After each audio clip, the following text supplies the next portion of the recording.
बेले बेले लाइफ रे बहुत बड़ बड़ जिनस भी हमको खुशी कराएनी जमती छोट गोलापटे कर दिए। हाय सो हाय। हाय एवरीवन, जय जगन्नाथ समस्त को welcome back to my new blog. तो आज इवनिंग रे मुझे घर लोकों सहित ये कथा होती से टाइम रे ये ऑफिस रु आज जाइए और आसला बाटर मो पे गोटे रोस्ट आनी जोटा कि सी मत ये दौले। तापर मुझे कॉर्न चाट ये बनाऊली बनईकिना नहीं देदेली। किछिटा पार्सल आसते जोटा कि ओपन करिकिना मुझे देखुली। फर्स्ट तो ये लंच बॉक्सटा आसते जोटा कि बहुत भल थिला। तापर गोटे परिवा स्टैंड मगेलु बट से जमा भी ठीक से लगिलानी तो सेटा को मुझे रिटर्न करदेली। तापर आम सजबाज होना बाहर जाइलु टिके देखा लगी मुवी। आउ देखु ये केमती बसचंदी जमती पूरा महाराजा आउ। तापर आम जाइलु मुवी देखा लगी। हाँ मुवी एवरेज थिला, वन टाइम वाच वाला मुवी थिला।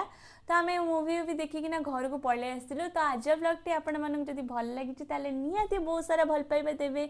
बाय गाइस, देखा गोटे नुआ ब्लॉग रे।